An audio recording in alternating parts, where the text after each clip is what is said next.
Hello everyone, મારું નામ ભુદ્રા ઓમ નરેશભાઈ છે. હું તમારી સાથે મારો એકેડેમિક લેવલનો એક્સપિરિયન્સ શેર કરવા માંગુ છું. મારું પ્રાઇમરી લેવલનું એજ્યુકેશન પૂરું થયા બાદ મને જાણ થઈ કે હિંમતનગરમાં એક સ્કૂલ છે જે આપણા નામની છે. તેમાં એજ્યુકેશન ખૂબ સારું હતું, તેથી મેં ત્યાં એડમિશન લેવાનું નક્કી કર્યું. એડમિશન લીધા બાદ ત્યાં મને ધોરણ 9 અને ધોરણ 10માં શિક્ષકો દ્વારા મને ખૂબ સપોર્ટ મળ્યો. ગાઈડન્સ લેવલે કહીએ, એજ્યુકેશન લેવલે કહીએ, જ્યાંથી મારા પરફોર્મન્સનો દિવસે દિવસે સુધારો થતો હતો.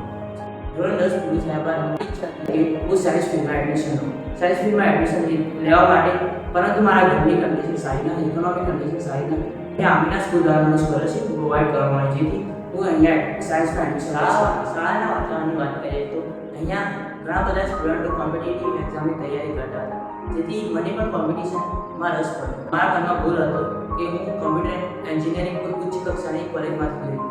ઉચ્ચ કક્ષાની કોલેજ કરવા માટે મને ખબર હતી મારે ખૂબ મહેનત કરવી પડશે. એ ખૂબ મહેનત કરવા માટે મારા શિક્ષકો, મારા મિત્રો અને મારા માતા પિતાનો ખૂબ સપોર્ટ રહ્યો. તેથી મને ગુજરાતની નામચીન કોલેજ નિરમા યુનિવર્સિટીમાં એડમિશન મળ્યું.